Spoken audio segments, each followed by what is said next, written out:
Hi everyone, welcome back. Thanks for joining us today.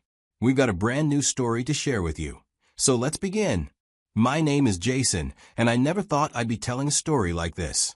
You go into marriage believing in love. Turns out, the woman I loved was secretly cheating on me. And when I confronted her, instead of guilt or even an apology, she tried to destroy me. Claire and I had been married for several years. She was undeniably beautiful. I fell for her charm. We had what most people would call a good marriage, at least on the surface, and most importantly, a child who meant the world to both of us.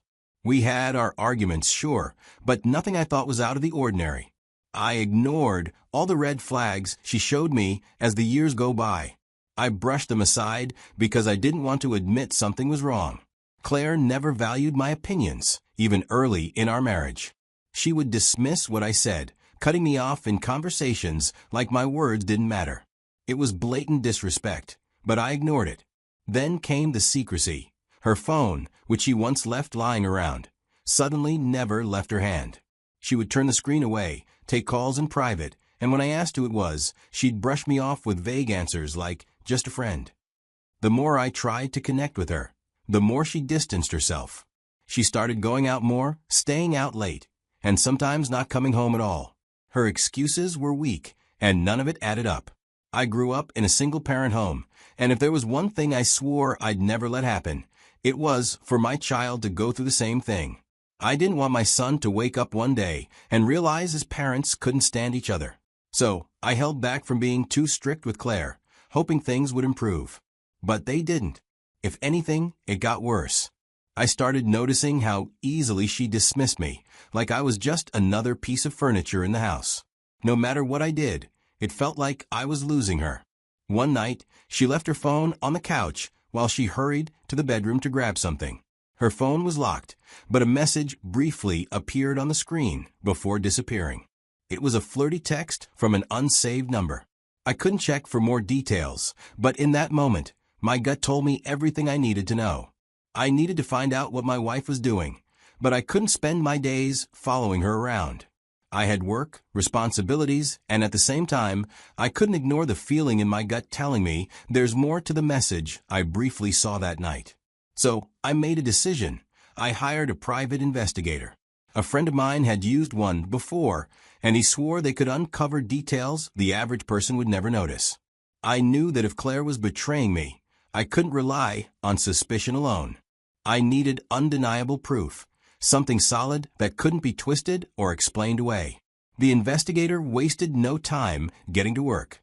He documented where she went, how long she stayed, and who she met. He wasn't just looking for random encounters. He was building a pattern, mapping out her secret life.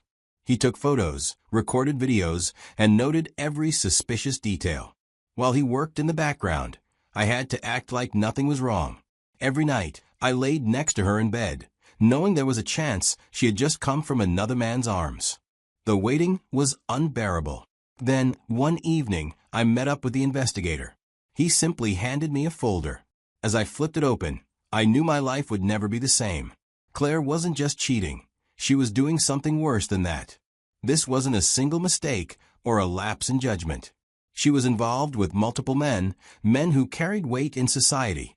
It was like she was an escort or something. Some of them had families of their own. Claire had entangled herself with them, meeting in hotels, private residences, and places no married woman should ever be. The videos were worse, intimate moments in cars, in dimly lit lounges, in hotel lobbies. My mind raced with questions.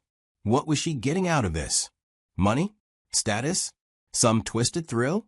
I had worked tirelessly to provide for our family, to ensure our home was stable, comfortable. And yet, that hadn't been enough for her.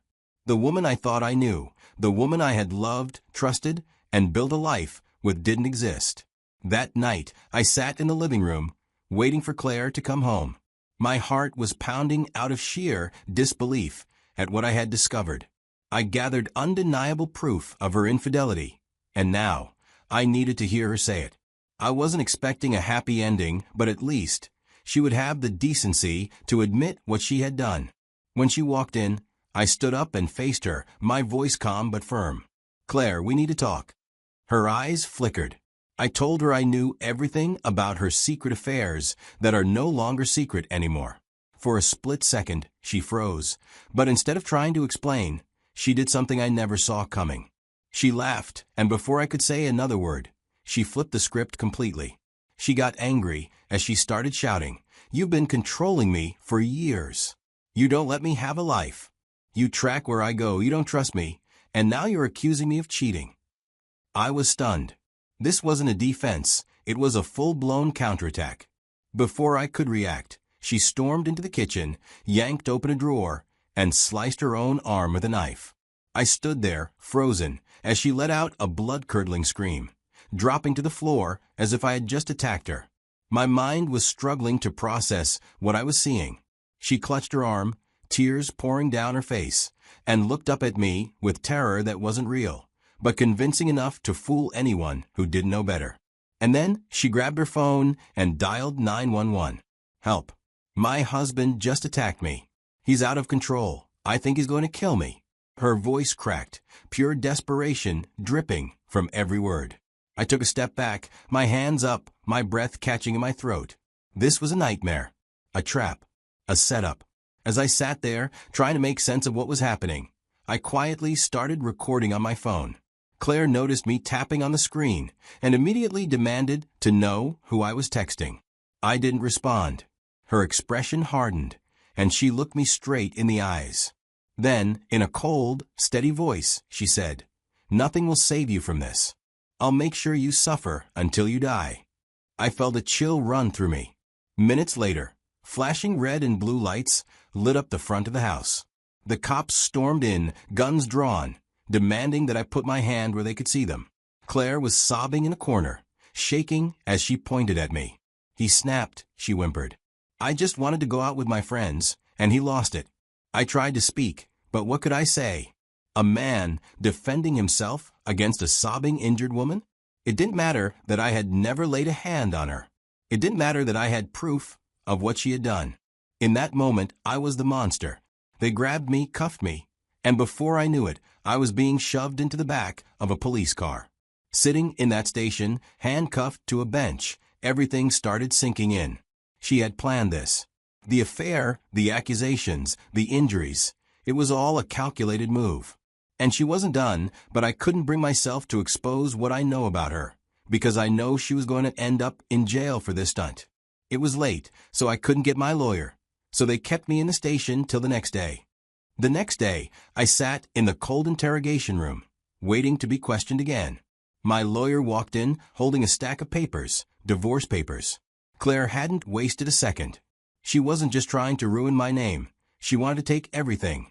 The house, the assets, and worst of all, full custody of our child. It was all happening too fast. Yesterday evening, I confronted her about cheating. Today, my entire life was falling apart. She wanted to turn everyone against me. And for the first time, I realized that if I didn't fight back the right way, I would lose everything. I had ignored the truth for too long because I knew exposing her would ruin her. I didn't think she would take it this far. I was wrong. If she wanted a war, she was about to get one. I reached into my pocket and pulled out the SD card, the one holding everything the private investigator had gathered. Videos, photos, proof. And then there was the recording I made last night when she staged a scene, screaming and acting like I had attacked her. I had my phone recording the whole time. Her voice was crystal clear as she threatened me. "I'll make sure you suffer until you die. You'll lose everything, and no one will believe you." Those words were meant to destroy me. Now, they were the very thing that would bring her down. I slid everything over to my lawyer. If Claire thought she could twist the law against me, she was about to find out what real consequences looked like. The fallout was brutal. As soon as law enforcement reviewed the evidence, her entire story collapsed. The same officers who had looked at me with suspicion now saw her for what she was, a fraud and a manipulator who had wasted their time with a false report. And the best part? The powerful men she had been sleeping with, the ones who thought they were untouchable, were now scrambling. If this got out, the lives of the men she had been sleeping with would be ruined too. Claire wasn't just losing the divorce. She was about to lose everything. I can't even explain the relief I felt when the police officially cleared me of all charges. When the truth finally came out, it was Claire who had to face the consequences. My lawyer sat me down and told me something I hadn't even considered. I had every right to sue her for what she put me through. At first, I hesitated. But then I thought about how she had lied to the police, tried to have me arrested, and turned everyone I knew against me. She didn't just cheat, she tried to bury me. That's when I knew she had to face the full force of what she had done. With the evidence I had, filing a case against her was easy. But before I could do anything, Claire was arrested by the police for filing a false police report and obstruction of justice. The same legal system she tried to use against me now turned on her, and there was nothing she could do to stop it. I didn't have to say a single word or do anything because this is her karma. The moment Claire's name was dragged into a legal scandal, all the men she had been sneaking around with cut ties with her immediately. None of them wanted to be linked to a woman facing charges. She thought she had options, but in reality, she was just a disposable secret to them. Then came the divorce. Claire thought she would walk away with everything. The house, my savings, even my business assets. She thought she could ruin me financially and start fresh with a comfortable payout. But the court saw what kind of person she truly was. Not only did she lose the case, but she was also ordered to pay damages and legal fees for the chaos she caused. Instead of leaving our marriage rich, she walked away with nothing but debt. But the biggest blow? Custody of our child. Claire fought for full custody, claiming I was dangerous and unfit. But her lies had already been exposed, and the judge saw through every one of them. In the end, I was granted full custody, and she was given limited, supervised visits. The woman who once thought she could take my child away from me was now the one being told when and where she could see them, if at all. And then, reality hit her hard. She went to jail. It wasn't for a long time, but it was long enough for her to realize that actions have consequences. When she finally got out, she didn't have the money or connections to rebuild the life she once had. She was drowning in debt from legal fees, struggling to afford even the basics. The best part? I didn't have to ruin her.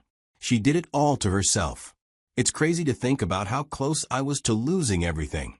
If I had let my emotions take over, if I had reacted out of anger instead of strategy, I could have ended up in jail, broke, and without my child.